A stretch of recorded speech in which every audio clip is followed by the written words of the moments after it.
than we had maybe last year against Abilene Christian, huh? Stakes a bit higher. Yeah.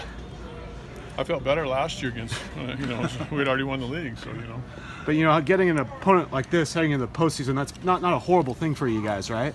Yeah, I mean, they're one of the best teams in the country, without question. So they're always really, really good, and I think they're as good as they've been in a long time. I think they're one of the best teams in the country. I said at the beginning of the year, they're, in my opinion, 3 teams in the Pac-12 could be ranked in the top 10. And basically we are. What makes them one of the best teams in the country then? They play the game right. They hit, they defend, they pitch. They're well coached. I mean, there's nothing about them that I can't tell you isn't top notch. As you head into the postseason, knowing that you're going to need a lot of starting pitchers, how much of a concern is it for you knowing that third starter is sort of still up in the air? Yeah, I mean, it would be nice to have Jake Thompson running out there and pitching, but that's not the reality of baseball. Every year something. You have times where you lose a lot of guys, sometimes you don't. We happened to lose a quality pitcher last year as a starter, and I think the guys that have been battling for that position have all shown improvement in certain areas. And at this point in time, I thought Abel threw real well last week. His issues had nothing to do with pitching. He made a few mistakes. Decision on where he wanted to throw the baseball after fielding it, and those things came back to get him, and a couple balls dropped in, but I thought he pitched well. Did you happen to notice what the Tampa Bay Rays did over the weekend with back into their rotation by starting a relief pitcher? I don't follow big league baseball during college season, honestly, so I didn't. You got a suggestion for me? You got something over? Well, let's just run through it. They put Sergio Romo in there to handle the first inning. Right. And then they brought a starter in because they've had trouble getting the back-end starters to go through the third time. Yeah. So they figured if we get a strong matchup with this relief pitcher against the top 5, if he has to go 1 or 2 innings, then we bring in our starter. He doesn't have to face the top 5 of the order until later in the game. Yeah, makes a lot of sense. If I had big league arms in my bullpen, and I knew what I was going to get when I put him out there as a starter, that would be something that I might think about doing. And the Devil Rays are going absolutely nowhere this year, so they can do anything they want. They can start their second baseman and say, you got the first 3 hitters out, I'll bring in my catcher. So there's teams that do that. Washington has done that. They go out there and try to surrender the first game, and they'd start, Sunday go 1 or 2 innings, push Demirs to Saturday and all that kind of stuff. And everybody'd like to fix our starting rotation, including myself. So I would just tell you that if we had Rasmussen healthy and Thompson here, I'd tell you that we're really, really good at starting pitching. In some years you got a little less experience. We don't have a lot of experience in our bullpen. Therefore, we don't really want to surrender the experience we do have in hopes that we get 2 innings out of somebody. So I think we were tied after the 4th on Saturday or Sunday with Abel starting. So he'd shut him out for 4 straight innings. So what I really need to do is bring the reliever in then, maybe my closer in the 5th, and let him get done. So there's all, I get it. There's all kinds of guys that want to help me out. And so I appreciate the advice. I'll think about that. But that'd be a solid no? That'd be a solid no. Did Abel? I know teams do that. Yes. Did Abel do enough on Sunday to earn another chance this week? Well, I definitely think he pitched well. Sometimes, earning things this time of the year or what's best for your team or how you make it work are more important than who actually earned it. I don't know anybody else that would be a guy to put in that position. The guy that he took over for didn't pitch on the weekend, so he's not a candidate. I'm not sure it's a matter of earning it or not this time of year. You know what I mean? I mean, it's a matter of what do we do that best helps our club. And for right now, you think? And I can tell you right now, that had we had to on Saturday, if we thought Abel was the guy to win the game on Saturday, he would have came in relief on Saturday. We were prepared to do that. He knew that, and we'd had a different starter on Sunday. So, we're not a team right now that has had 3 starters historically that start the season, and those are your 3 guys, and we've been kind of like that. there's a lot of things that affect that. There's injuries, there's draft, there's youth, there's all kinds of things. So, we're not in a position right now that we have had a set rotation through the year, and that's the way it goes. So who would have come in on Sunday as a starter then if you would have ultimately gone with Abel to close that Saturday Probably game? Chamberlain. He threw very well against San Diego on Tuesday. He was ready to go. We needed to win the series. We thought Abel, like I said, if we would have needed it, and it was the right spot in their order for a right-hander, and it was close enough to where we thought that was the right guy, we would have brought him. And we had all kinds of options. Had Eisert not started, or thrown on that day, he could have started. Chamberlain could have started. But we don't have a tremendous amount of depth in our starting pitching.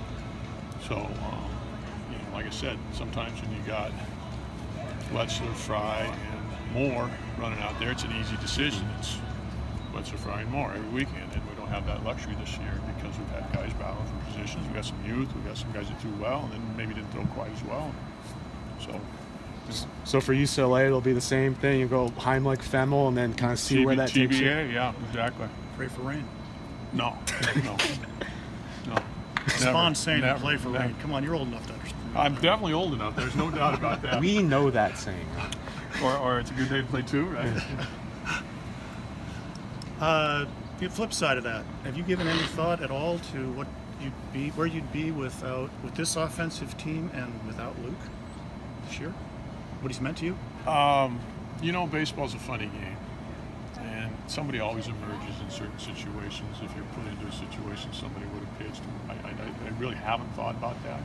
I mean, you could spend a lot of time thinking, where we'd be if we had this guy back with that guy every year. So I don't. I think about where we'd be if Raz didn't sign and he was healthy.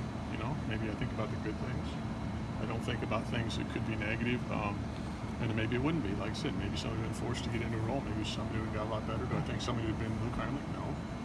No. So, but Trevor Larnach hit 3 home runs last year. He's got 16 this year. I don't know where Grenier's average, where it was last year exactly to where it went this year, but he's a very, very good offensive player. Where last year you said, hey man, he needs to work on offense. So a lot of things happen, and I haven't thought about that. But you can, the whole thing. Where would we be if Nick played every conference game? There you go. So I don't think about that either because it wasn't a reality. Now the reality is we got a very good club coming in here, and we got to play good baseball, and we expect to, we hope to. I anticipate us coming out and playing baseball the way we're capable of playing. Has Rasmussen still helped you guys from leadership perspective and other off the field things? No question, all the time, invaluable. And guys around our program are invaluable. Guys sending texts, former players to guys are invaluable. Our undergraduates are invaluable. Those kids that have been here before that have helped out. Just a lot of things that contribute to that. So, like I said, the game of baseball is unforgiving. You can make one small mistake and it can turn into one big crisis in one big inning. You can win every inning other than one and lose the game. You can lead for 8.5 innings and lose. So lots of things happen in baseball. And when I get all the answers, I'm going to call everybody that I know, tell them I got to figure it out and let them know what they need to do. Until then, I'm just going to show up, try to figure this crazy game out. How much do you think Drew kind of helped with Luke, where he wasn't pitching quite as well early in the season, has been much better lately? Do you think Drew had any help with that? Well, I would imagine, behind the scenes, he talked to him all the time. I think he's trying to build up that confidence and trying to get him to relax and trying to get him to just be the guy he is. And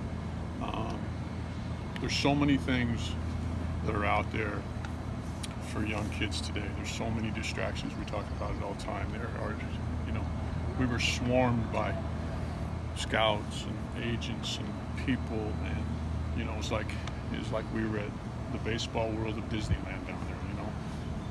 In our bullpen, behind our dugout, wanting autographs, wanting to sign this, sign that. So you got to block those things out and you got to play. And we've got some kids that are high-profile kids, and those things are things they got to handle. And they've done a really good job of it thus far, and I got to give them a lot of credit because there's a ton of distractions out there. That was the environment at SC? Yes. It was a lot of people,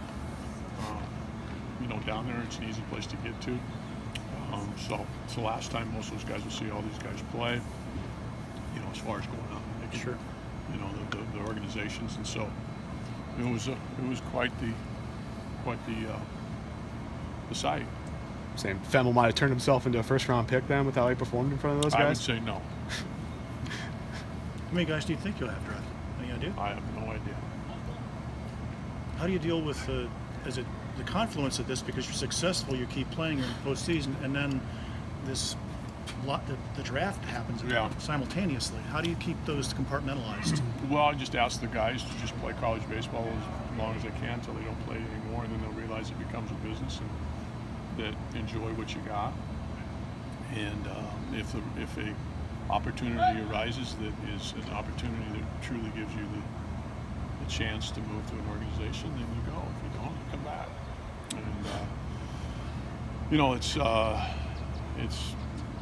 there's just every team in the country deals with this. So some years you got more kids that are draft eligible, and some years you don't. Some years you got more high-profile guys. Some years you don't.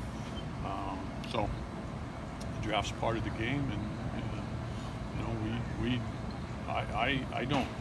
A lot of people try to. I think it's good that they have that kind of recognition, but you also got to handle the distractions. You also got to understand what it's all about. So I think they've done a good job of that. And here again, man, we're a college baseball team. Do you remember where you were in 1980 when the phone rang when you were drafted? Let me tell you what's really funny about that. In 1980, nobody called you to tell you were drafted. You got a registered letter at your front door.